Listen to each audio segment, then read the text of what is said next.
ഇവിടെ ഒരു പ്രശ്നമില്ല. സാറ് പോയി സാറിന്റെ പണി നോക്ക്. ഓ, അപ്പൊ എന്റെ പണി എന്താണെന്ന് താൻ എന്നെ പഠിപ്പിക്കും. ആ, അത് സൗകര്യമായല്ലോ. എന്താ മഞ്ജു പ്രശ്നം? ഈ അമ്മയുടെ അടുത്തുനിന്ന് പോലീസ് ക്ലിയറൻസ് സർട്ടിഫിക്കറ്റ് വാങ്ങിത്തരാന്നും പറഞ്ഞ് ഫ്രാൻസിസ് സാറ് കാശ് വാങ്ങി.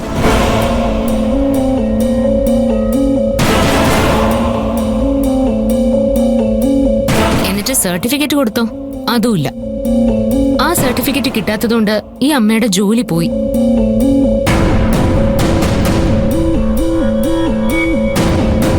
കൈക്കൂലിയായിട്ട് കൊടുത്ത കാശ് തിരിച്ചു ചോദിച്ചപ്പോ ഈ ഫ്രാൻസിസ് സാറ് ഇവരെ ഓടിച്ചു വിട്ടു. സ്റ്റേഷനിൽ വന്ന് സാറിനോട് പരാതി പറയാൻ പോലും ഫ്രാൻസിസ് സാറ് സമ്മതിച്ചില്ല. എന്തൊക്കെയാടോ ഇത്? എനിക്ക് ജോലി ചെയ്യാനേ എന്റേതായ രീതിയുണ്ട്. സാർ അതിനെ ചോദ്യം ചെയ്യാനൊന്നും വരണ്ടേ. ഇങ്ങനെ സാധാരണക്കാരുടെ കയ്യിൽ നിന്നും തൊട്ടതിനും പിടിച്ചതിനും ഒക്കെ കാശ് പിടിച്ചു പറിച്ചു വാങ്ങുന്നതുകൊണ്ടാ പോലീസുകാരെ കണ്ട ജനങ്ങൾക്ക് പേടി തോന്നുന്നത്.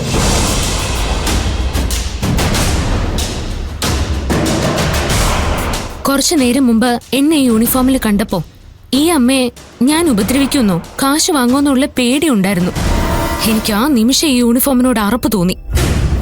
ഇതെന്റെ അച്ഛനിട്ട യൂണിഫോമാ. അതിനെക്കുറിച്ച് എനിക്ക് ഇങ്ങനെ ചിന്തിക്കേണ്ടി വന്നൊരവസ്ഥ ഉണ്ടാക്കിയത് ഇയാളെ പോലുള്ള പോലീസുകാരാ. നീ കൂടുതൽ കിടന്ന് ചലിക്കാതെ വേണേ. നിങ്ങക്ക് വേണ്ടത് കാശല്ലേ?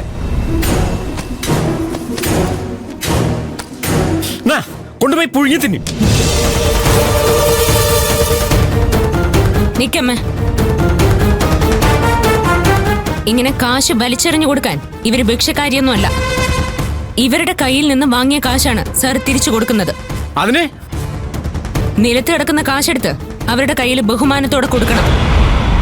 അയ്യടാ, നടന്നു തന്നെ. സാർ ഈ കാശ് എടുത്ത് കൊടുക്കാതെ ഇവിടെ നിന്ന് പോവില്ല. നീ ഗിരിയുടെ ഭാര്യ ആയതിന്റെ ജാട എന്റെ അടുത്ത് കാണിക്കരുത്. നിന്നെ ഞാൻ വച്ചേക്കില്ല. സാർ എന്റെ സീനിയർ ആയതുകൊണ്ട് ഞാൻ കുറച്ച് ബഹുമാനം കാണിച്ചെന്ന് വരും. അതെന്റെ ദൗർബല്യമായിട്ട് കാണല്ലേ. കൊറേ ആയല്ലോ നീ കിടന്ന് ഷോ കാണിക്കാൻ തുടങ്ങിയിട്ട്. നിന്നെ ഞാൻ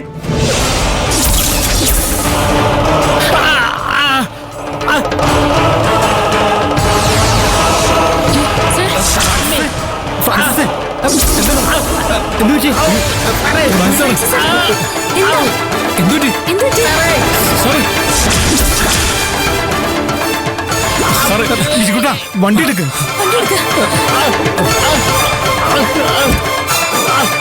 അയ്യോ,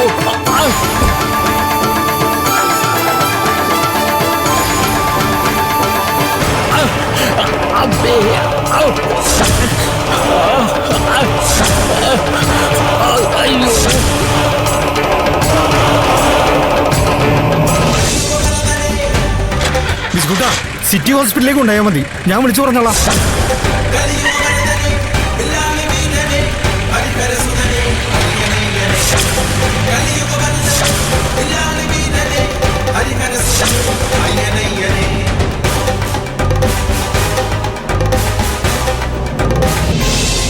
അമ്മ പേടിച്ചു പോയോ? ഏയ്, ഇത്രയും വലിയ സന്തോഷം എനിക്ക് എന്റെ ജീവിതത്തിൽ ഉണ്ടായിട്ടില്ല. അമ്മയുടെ പൈസ സന്തോഷായില്ലേ? വലിയ ഉപകാരം സാറേ.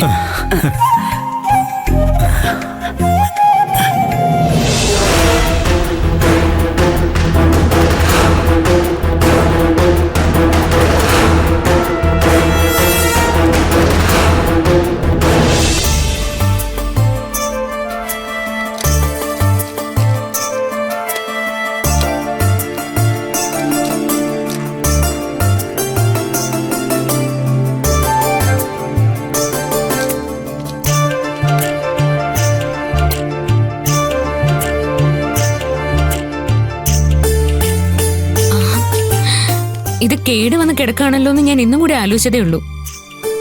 ആലോചിച്ച മാത്രം പോരാ, അത് പറയും കൂടി വേണം. പിന്നെ ഞാൻ ആവശ്യം അറിഞ്ഞ് സഹായിക്കുന്ന ഒരാളായതുകൊണ്ട് നന്നായി. വീടിന്റെ ഉമ്മറത്ത് ലൈറ്റുകളെ എപ്പോഴും നന്നായി പ്രവർത്തിക്കുന്നുണ്ടോന്നൊന്ന് പരിശോധിക്കണം. ഇത് പെണ്ണുങ്ങൾ മാത്രം താമസിക്കുന്ന വീടല്ലേ? അങ്ങനെ താഴ്ത്തി കാണുമെന്ന് വേണ്ട. ഇതൊരു പോലീസുകാരി താമസിക്കുന്ന വീടാ. ഓ, സമ്മതിച്ചു.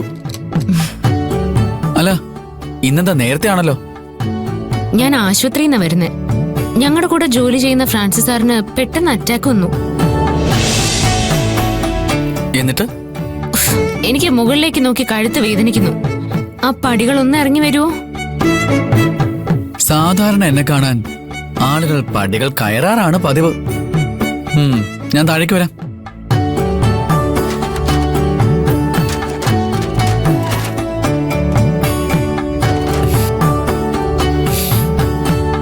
ഫ്രാൻസിസ് സാറിന് കാര്യമായ കുഴപ്പമൊന്നുമില്ലെന്നാ ഡോക്ടർ പറഞ്ഞത്.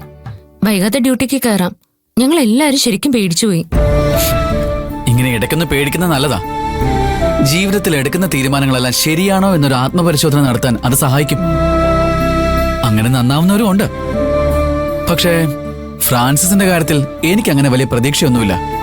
അതിന് ഫ്രാൻസിസ് സാറിന് അയ്യപ്പൻ അറിയാമോ? എനിക്ക് എല്ലാവരും നന്നായി അറിയില്ലേ. അയാൾ ആ ജോലി ചെയ്യുന്നത് കാശുണ്ടാക്കാൻ വേണ്ടി മാത്രമാ. ആരെയും സഹായിക്കാനുള്ള മനസ്സ് അയാൾക്കില്ല. മഞ്ജു അങ്ങനെയല്ലെന്ന് എനിക്കറിയാം. താൻ തന്റെ അച്ഛനെ പോലെ നല്ലൊരു വ്യക്തിയാ. ഓ, അപ്പൊ എന്റെ അച്ഛനെ അറിയാമോ?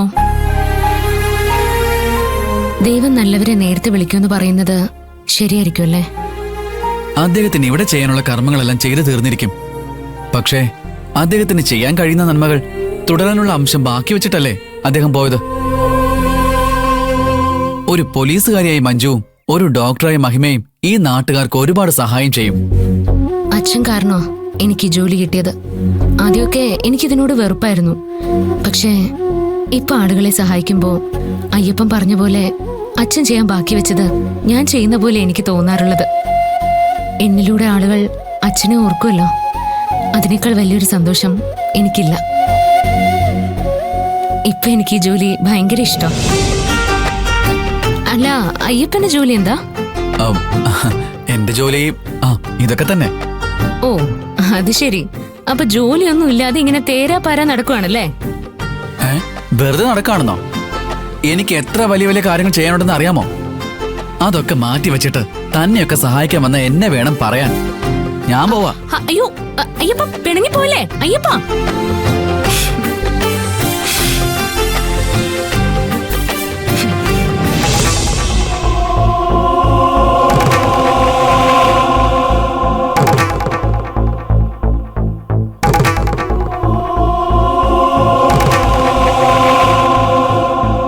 സ്വപ്നെ, ഗിരി വിളിച്ചിരുന്നു.